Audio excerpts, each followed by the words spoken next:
반갑습니다. 스포츠 분석 국내 1위 가생 스포츠입니다.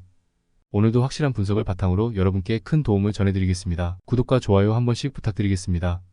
경기 분석에 앞서 국내 1위 분석가분을 모신 정보 공유방을 무료로 초대해드리고 있습니다. 영상 아래 고정 댓글 통해 메시지 주시면 참여 가능하시니 많은 참여 부탁드리겠습니다. 첫 번째 키프로스와 라트비아의 경기입니다. 키프로스는 고춧가루 부대 역할이라도 할 줄 알았지만 8경기에서 28실점을 하면서 그대로 무너지고 말았습니다. 공격력보다는 파이브백을 가동하면서 늪으로 상대를 끌어들이는 것으로 응수하는 편인데 이를 기록하지도 못했습니다. 오히려 상대인 라트비아가 고춧가루를 뿌린 전력으로 평가해야 할 것이며 실제로도 거둔 성과 자체가 라트비아와는 차원이 달랐던 편이었습니다. 라트비아도 유로 예선 꼴찌로 탈락했지만 아르메니아를 2대0으로 잡아내는 등 성과가 없었던 것은 아니었습니다. 티르키예와의 대결에서도 어느 정도 팽팽한 상황을 만들기도 했습니다. 외로 울드리키스에게 힘을 주는 4-2-3-1로 나름 공세적인 플레이를 선보이기도 했습니다. 앞서 언급한 고춧가루 부대의 역할은 라트비아가 더 잘 수행했다고 할 수 있습니다. 유로 예선에서 보여준 퍼포먼스는 라트비아가 더 나았다고 할 수 있습니다. 생각보다 키프로스가 파이브백 상황에서도 수비력을 보여주는 것은 아니었고 공격력은 애초에 기대를 하기 어려웠던 전력입니다. 유로 예선 결과만 보면 라트비아가 더 좋은 경기를 했다고 볼 여지가 컸습니다. 그러므로 이 경기는 라트비아의 승리와 언더를 추천드립니다. 두 번째 벨라루스와 몬테네그로의 경기입니다. 벨라루스는 수비가 모든 것을 망쳤다고 볼 여지가 컸습니다. 3대3으로 스위스와 비기는 저력을 보여준 면모도 있었지만 결국 해당 경기에서도 수비가 스위스에게 리벤지를 실패하는데 일조했다고 할 수 있었습니다. 사실 몬테네그로가 실리적으로 나서는 경우에는 매우 안정적으로 경기를 유지하는 능력이 뛰어난 편이라서 벨라루스의 공격력도 크게 두각을 드러내지 못할 가능성도 없지는 않을 것입니다. 몬테네그로는 승리가 필요했던 헝가리와 세르비아에게 패하면서 체급을 극복하지는 못했습니다. 다만 실리적인 4-4-2 운영에 있어서는 사비치와 마루시치 같은 4대 리그 안 수비수들의 퀄리티를 이용해서 상당히 수비를 잘 해내는 면모를 보여주었던 편입니다. 물론 몬테네그로가 아직도 요베티치에게 의존하는 비중이 큰 편이라서 수비에 집중하면서 신승양상을 노리는 것은 어떻게 보면 필연이라고 할 수도 있습니다. 물론 요베티치에게 의존하는 비중이 큰 팀 특성상 다득점 양상을 쉽게 만드는 것은 어려울 것입니다. 그래도 수비적으로는 벨라루스보다는 몬테네그로가 유로 예선 내내 안정적으로 이어갔다는 것을 참고해야 할 것입니다. 그러므로 이 경기는 몬테네그로의 승리와 언더를 추천드립니다. 세 번째 몰타와 슬로베니아의 경기입니다. 몰타는 잉글랜드, 이탈리아, 북마케도니아, 우크라이나가 한 조에 있는 상황에서 몰타가 할 수 있는 것은 크게 없었습니다. 다만 전패를 기록했어도 가장 많은 실점을 한 경기의 실점이 사골에 불과한 모습은 칭찬해줄 수 있었을 것입니다. 지브롤터, 리텐슈타인 같은 비슷한 레벨의 팀들이 한 번씩은 5골 이상을 허용하는 모습을 보여주었는데 몰타가 어느 정도 수비적인 면에서는 발전을 이루었다고 볼 여지는 있었습니다. 슬로베니아는 조에서 득실이 가장 좋았고 최다 득점과 최소 실점을 모두 차지했습니다. 승자승에서 밀렸을 뿐 골득실 우선의 진행이었다면 슬로베니아가 1위를 차지했을 것입니다. 일단 수비력에 세슈코 필두의 공격진이 20골을 기록하는 것으로 응답하면서 밸런스가 상당히 좋아진 모습입니다. 물론 몰타에 의해 수비력의 슬로베니아도 몰타 상대로 3골 이상의 대량 득점에 성공한 것은 한 번밖에 없기는 합니다. 몰타도 유로 예선에서 전력에 비해서 수비를 잘 해내는 모습은 있었고 슬로베니아도 몰타를 3골 이상으로 압도하는 모습은 보여주지 못했습니다. 언더 양상을 점치는 것이 옳다고 할 수 있을 것입니다. 그러므로 이 경기는 슬로베니아의 승리와 언더를 추천드립니다. 네 번째 포르투갈과 스웨덴의 경기입니다. 포르투갈은 전승으로 유로 예선에 진출했습니다. 조가 쉽기는 했지만 그래도 전승으로 예선을 뚫는 것이 쉬운 일은 아니라는 것은 분명할 것입니다. 물론 호날두의 어매치 200경기를 기념한답시고 호날두에게 공을 몰아주는 상황에서는 경기력이 별로였던 것은 사실입니다. 이런 상황이 아니라면 브루노, 베르나르두 등 이선 자원들의 퀄리티와 아주 훌륭한 밸런스를 바탕으로 큰 약점을 보이지 않았다는 점은 분명합니다. 스웨덴은 사실상 비상사태입니다. 물론 쿨루셉스키와 이삭 등 엔트리는 여전히 좋은 편에 속하지만 오스트리아에게 더블을 당하거나 아제르바이잔 원정에서 0대3으로 지는 등 강한 팀을 상대로 어림도 없는 상황에서 더 악화가 된 모습을 보여주고 있습니다. 아제르바이잔에게 진 이후로는 축구협회에서도 상당히 당혹스러워했다는 후문도 들려온 바 있습니다. 포르투갈이 별다른 어려움이 없을 듯합니다. 물론 호날두에게 공을 몰아주는 상황에서의 득점력을 생각한다면 오버 양상은 생각하기 어려울 가능성도 없지는 않습니다. 다만 여전히 밸런스와 이선의 조화 등 유로 예선에서 전승을 기록한 팀이 이제는 하위권 팀을 상대로도 고전하는 스웨덴을 상대로 큰 무리가 있을 것 같지는 않습니다. 그러므로 이 경기는 포르투갈의 승리와 오버를 추천드립니다. 다섯 번째 남아공과 안도라의 경기입니다. 남아공은 안도라를 상대로는 주도권을 쥐고 나올 가능성이 높은 상황입니다. 다만 이 주도권이 골로 잘 이어질 가능성은 매우 적어 보이는 것이 사실입니다. 네이션스컵에서도 나이지리아가 실리적으로 가면서 중앙에서의 점유를 잡는 모습이 있었는데 이 상황에서 지공 상황에서는 그다지 연계가 유려한 모습을 보여주지 못했던 것이 사실이었습니다. 안도라가 유로 예선에서 페이스를 끝까지 이어간 것은 아니었습니다. 다만 스위스와 이스라엘 등 상위 전력을 상대로도 한 골 차이로 석패하는 등 초반에는 만만치 않은 모습을 보여주었던 것이 사실입니다. 이 팀도 공격적으로는 기대하기 어려운 상황이라고 하더라도 지공 상황에서 약한 남아공에게 수비적인 강점을 보여줄 수 있지 않을까 싶습니다. 남아공이 어쨌든 전력에서는 위인 상황입니다. 다만 지공 상황이 오히려 약한 모습을 보이는 성향을 감안해야 할 듯합니다. 안도라도 유로 예선 초반에는 무시하지 못할 저력을 상위 전력에게 보여주었기 때문에 언더 양상으로 경기를 몰고 가는 것은 가능할 수도 있겠습니다. 그러므로 이 경기는 남아공의 승리와 언더를 추천드립니다. 여섯 번째 베네수엘라와 이탈리아의 경기입니다. 베네수엘라는 생각보다 잘 나가고 있습니다. 물론 공격력은 칠레를 3대 0으로 격파한 경기 제외하면 그저 그런 모습이기는 한데 브라질을 상대로 원정에서 1대1로 비기는 등 수비력에서 상당히 많은 발전을 이룬 모습입니다. 중립국인 미국에서 열리는 이 매치에서 베네수엘라의 혼발을 기대하는 것은 어려울 가능성이 높은데 이탈리아의 약점이 낮은 라인 공략이라는 점은 생각해 볼 수 있습니다. 이탈리아가 스쿼드질에서는 늘 압도하지만 북마케도니아 같은 하위 전력에게 발목을 잡히는 등 이탈리아라면 모른다 수준의 경기력을 보여주고 있는 상태입니다. 결국 공격진과 크랙의 부재로 인해서 상대가 라인을 내리고 버티는 상황에서는 상당히 공격이 안 풀리는 양상입니다. 스팔레티 감독의 공격적인 전술에도 불구하고 잘못하면 키에사의 기량에 의존하는 상황에 직면하게 될 수도 있습니다. 이탈리아가 힘들게 이겨도 이상한 매치는 아니라고 봅니다. 늘 낮은 라인 공략에서의 문제는 있는 팀이 이탈리아고 베네수엘라가 브라질이나 칠레를 상대로 보여준 월드컵 예선에서의 퍼포먼스도 꽤 인상 깊게 볼 수 있었던 것이 사실입니다. 언더가 1순위가 되어도 큰 문제는 아닐 것으로 봅니다. 그러므로 이 경기는 이탈리아의 승리와 언더를 추천드립니다. 일곱 번째 조지아와 룩셈부르크의 경기입니다. 조지아는 원래라면 플레이오프로 오기도 어려웠습니다. 스페인, 스코틀랜드, 노르웨이에 밀려서 조 4위를 차지했기 때문입니다. 네이션스리그 성적이 좋아서 플레이오프로 가기는 했지만 키프로스에게 2승을 기록했을 뿐 동전력 이상의 팀에게는 당하는 것이 일상입니다. 흡이차도 전반적인 어매치 기록이 좋다고는 하지만 결정적인 상황에서 PK를 날리는 등 임팩트 있는 부진이 제법 국대에서는 잦습니다. 룩셈부르크는 수비가 상당히 강한 편입니다. 물론 포르투갈에게 15실점을 기록하기는 했지만 룩셈부르크가 포르투갈에게 유독 강할 뿐 포르투갈을 제외하면 조에서 룩셈부르크에게 2골 이상을 기록한 팀은 없었습니다. 원정에서는 제법 조심스럽게 움직이면서 수비를 1순위로 삼는 팀이기는 한데 그래도 로드리게스나 시나니 같이 효율이 어느 정도 있는 공격수들은 배치가 되어 있는 편입니다. 포르투갈 정도가 아니면 룩셈부르크를 수비적으로 위기에 빠뜨린 팀은 없었다고 보는 것이 합당합니다.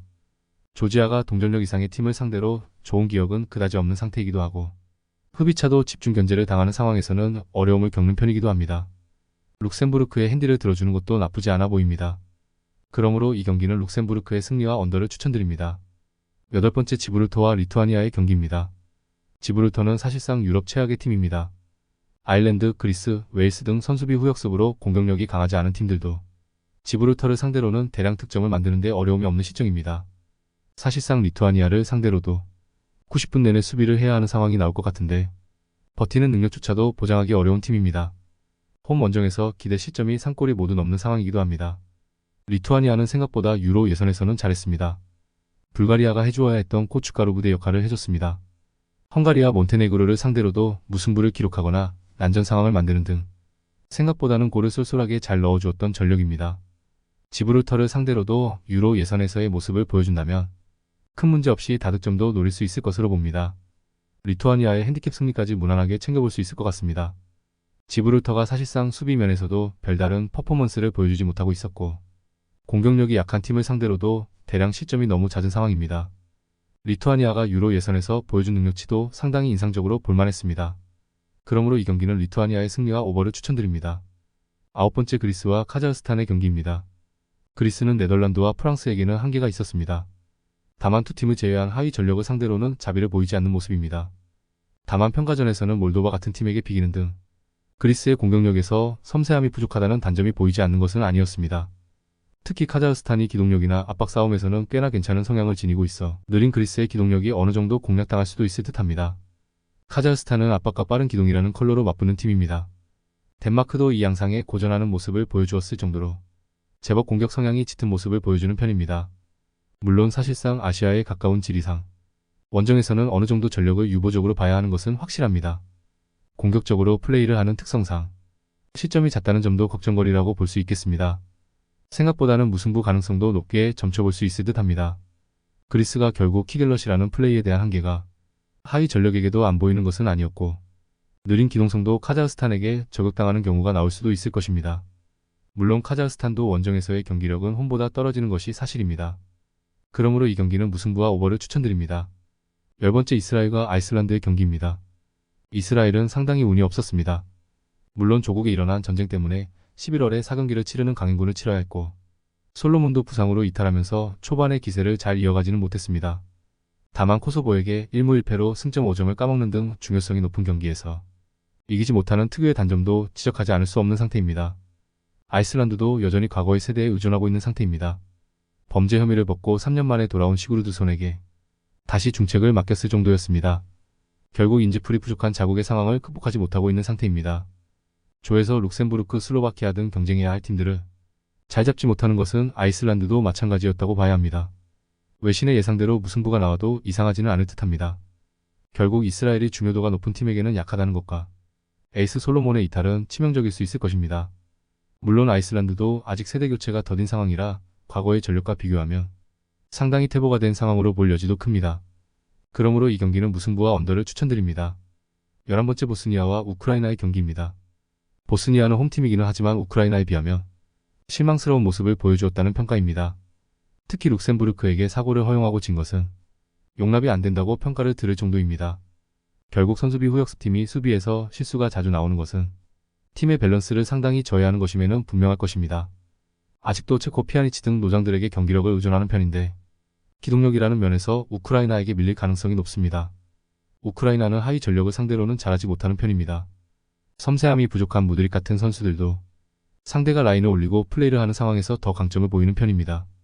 물론 보스니아의 전진을 유도한 다음에 올라가는 역습 상황에서는 힘을 어느 정도 받을 수 있을 것으로 보이고 웨일스를 상대로 카타르 월드컵 예선에서 주도권을 잡고 밀어붙이는 모습을 보여주는 등 우크라이나의 경기력도 상당히 좋습니다. 웨일스를 상대로 주도권을 잡거나 밀어붙이는 양상도 충분히 만드는 모습은 인상적으로 볼 수 있었을 것입니다. 보스니아의 현재 기동력이나 수비에서의 미스가 잦은 편이라서 선수비 후역습으로 가는 보스니아라고 하더라도 우크라이나가 힘겨운 상황에 직면할 것 같지는 않습니다. 그러므로 이 경기는 우크라이나의 승리와 언더를 추천드립니다. 12번째 폴란드와 에스토니아의 경기입니다. 폴란드는 홈에서도 알바니아를 1대0으로 겨우 이기는 등 압도적인 모습을 보여준 것은 아니었습니다. 물론 예선 막판에 레반도프스키가 부상 이슈가 있던 상황이었고 상대가 에스토니아라서 결승까지는 갈 수 있다는 것이 중론입니다. 그나마 밀리크가 부상으로 빠지면서 레반도프스키가 집중 견제를 당할 가능성이 높다는 점이 변수라면 그나마 변수라고 볼 여지는 있을 것으로 보입니다. 에스토니아는 그다지 기대되는 전력은 아닙니다. 네이션스리그에서 좋은 성적을 기록하면서 한 번의 기회를 더 얻었을 뿐 유로 예선에서 꼴찌를 기록한 것이야 전력을 생각하면 있을 수 있는 일이라고 치부할 수는 있습니다. 하지만 평가전에서 아시아 내에서도 강호라고 할 수 없는 태국을 상대로 1대1 무승부를 기록하는 등 사실상 에스토니아가 유럽 내에서는 경쟁력을 크게 잃은 상황이라고 볼 수 있을 것입니다. 물론 홈에서 압도적인 경기력을 보여주는 것도 아니고 레반도프스키가 집중적으로 견제를 당하는 상황이 나올 가능성이 높다는 점을 생각해야 하나 태국을 상대로도 압도적인 경기력을 보여주지 못한 에스토니아가 플레이오프에서 경쟁력을 발휘할 가능성은 매우 적다고 봅니다. 그러므로 이 경기는 폴란드의 승리와 언더를 추천드립니다. 13번째 웨일스와 핀란드의 경기입니다. 웨일스의 강점은 역시 수비입니다. 공격은 예선에서 3골 이상을 기록한 적이 없을 정도이지만 수비가 한 경기를 제외하면 멀티 시점을 허용하지 않는 견고함을 보여주었습니다. 결국 배 은퇴 이후에는 공격진의 기동력이 봉쇄되는 상황에서는 약한 모습을 보여주는 성향의 선수들이 많이 남아버린 것이 아쉬운 상태입니다. 다만 압박을 적극적으로 하면서 높은 위치에서 공을 끊는 상황에서는 강점을 가질 수 있습니다. 핀란드는 페이스가 나쁘지 않고 피지컬이 좋은 선수들이 중원을 봉쇄하는 식으로 나서면서 수비를 어느 정도 할 수 있는 전력입니다. 다만 핀란드도 역습 성향에 더 강한 특성은 있는 편입니다. 따라서 웨일스가 가지고 있는 약점과 비슷한 단점을 가지고 있다고 할 수 있습니다. 게다가 압박 대응에는 어느 정도 취약성을 보여주는 편인데 웨일스의 기동력과 체력에는 부담을 느낄 가능성도 없지는 않을 듯합니다. 일단 웨일스도 핀란드의 수비 성향에 조금은 고전할 수 있겠지만 기동력과 에너지 레벨은 압박에서 상당히 이득을 볼 수 있는 구조입니다. 핀란드의 진영에서 턴오버를 만들고 역습으로 간다면 일정 수준의 타격은 기대해 볼 수 있을 것으로 봅니다. 그러므로 이 경기는 웨일스의 승리와 언더를 추천드립니다. 14번째 탄자니아와 불가리아의 경기입니다. 탄자니아는 4-2-3-1 포메이션으로 경기를 소화해 나갈 것으로 보이고 무스바하고 사마타를 활용한 공격 루트를 통해서 득점 찬스를 생산해 나갈 것으로 보입니다. 백업 자원인 아브라함의 활약 여부 역시도 이번 경기의 중요한 키포인트가 될 것으로 예상됩니다. 불가리아는 4-3-3 포메이션으로 경기를 진행해 나갈 것으로 보이고 데스포도프하고 민체프를 중심으로 공격 패턴을 준비해서 득점포를 가동해 나갈 것으로 예상됩니다. 백업 자원인 루세프의 활약 여부 역시도 중요한 관건이 될 것으로 보입니다. 탄자니아는 아프리카 네이션스컵 경기에서도 전체적으로 측면 공격 위주로 공격을 진행해 나가기 때문에 불가리아 입장에서 측면을 잘 틀어막으면 그만입니다. 오히려 수비하기 수월할 것입니다. 그리고 탄자니아는 경기 도중에 최종 수비 진영과 미드필더 3선 사이 공간이 순간적으로 태평양보다 더 넓게 벌어지는 불안 요소가 존재합니다. 벌어져 있는 탄자니아의 수비와 미드필더 사이 공간을 향해서 불가리아의 플레이메이커 데스포도프가 절묘하게 침투해 들어가면서 다양한 득점 찬스를 만들어 낼 수 있을 것으로 예상됩니다. 이 경기는 불가리아의 우세 속에서 언더 가능성을 주목해봅니다. 15번째 북마케도니아와 몰도바의 경기입니다. 북마케도니아는 4-4-2 포메이션으로 경기를 소화해 나갈 것으로 보이고 미오브스키하고 디모스키를 활용한 공격 루트를 통해서 득점 찬스를 생산해 나갈 것으로 보입니다. 백업 자원인 추릴노프의 활약 여부 역시도 이번 경기의 중요한 키포인트가 될 것으로 예상됩니다. 몰도바는 4-4-2 포메이션으로 경기를 진행해 나갈 것으로 보이고 포솔라치하고 카시코프를 중심으로 공격 패턴을 준비해서 득점포를 가동해 나갈 것으로 예상됩니다. 백업 자원인 다마스켄의 활약 여부 역시도 중요한 관건이 될 것으로 보입니다. 북마케도니아는 윙포워드 디모스키가 측면 터치라인을 따라서 클래식한 윙어 형태로 침투해 들어가는 공격 루트가 상당히 인상적입니다. 이러한 측면 돌파 퍼포먼스를 통해서 상대 페널티박스 안쪽 공간에 자리 잡고 있던 스트라이커 미오브스키에게 컵백 형태로 양질의 어시스트를 공급해주며 다양한 득점 찬스를 만들어 나갈 것으로 예상됩니다.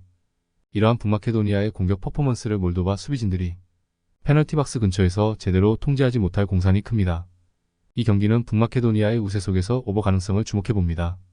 더욱더 자세한 조합픽은 국대 최대 스포츠 정보방에서 무료로 받아보실 수 있으니 영상 아래 고정 댓글 링크 클릭해주시면 친절하게 안내 도와드리겠습니다. 조금이나마 유익하셨다면 좋아요, 구독 부탁드릴게요. 다음 영상에서 또 뵙겠습니다.